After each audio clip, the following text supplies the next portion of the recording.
Please get ready. Start.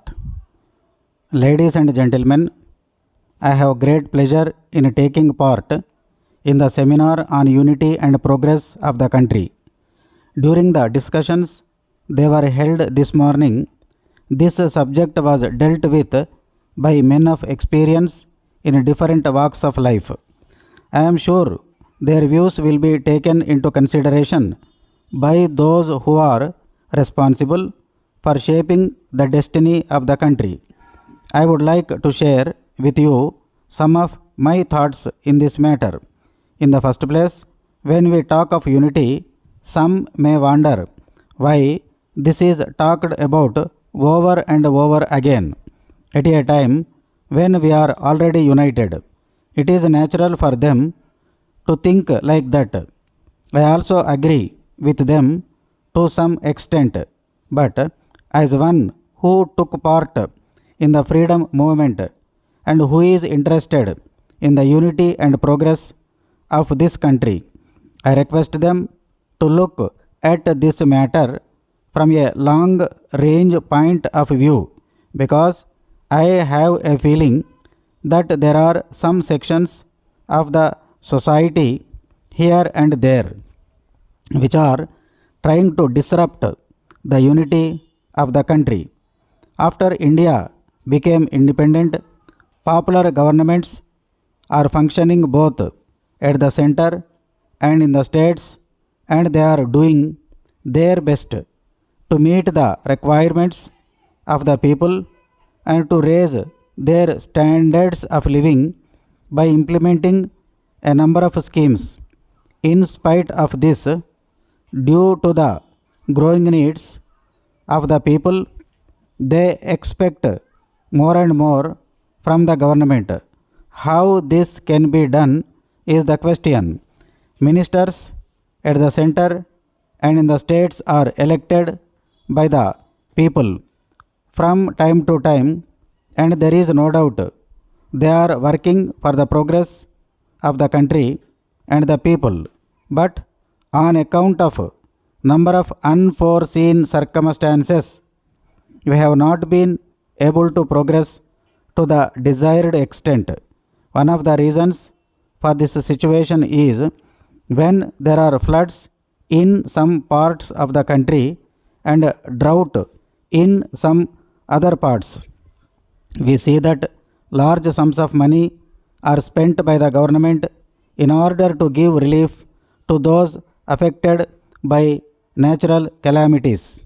In addition to this, a sizable sum of money has to be spent for the defense of the nation, without which freedom cannot be preserved.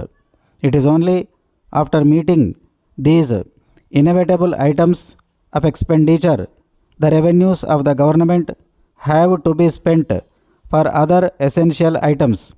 While doing so, it is very often seen that the available funds are not sufficient to meet the needs of the people, and there are grievances here and there. Taking into consideration these aspects, the government and the people have to work together to make the best use of the natural resources and increase the national wealth. For instance, in areas where there is irrigation facility, we must increase the production of food grains. In areas where there is scope for industrial development, suitable industries have to be started. It is only by such a determined effort the nation can progress.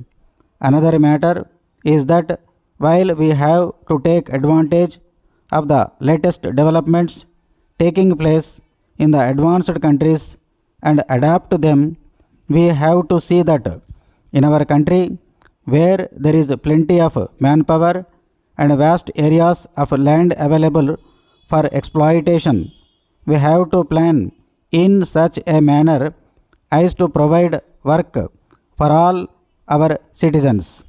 My view is that in a developing country, we cannot allow anyone to remain idle without doing some useful work or other because only a nation which is active can progress.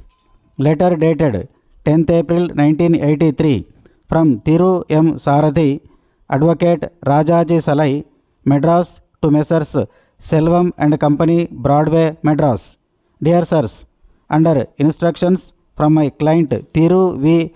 Ramasamy, residing at 4 Lodge Church Road, Madras, I am writing this letter to bring to your notice the following.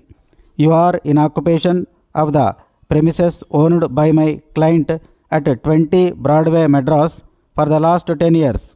I have to point out that the period of lease had expired last year and my client wrote to you a number of letters requesting you to vacate and give vacant possession of the building as the same is required by him for the expansion of his business.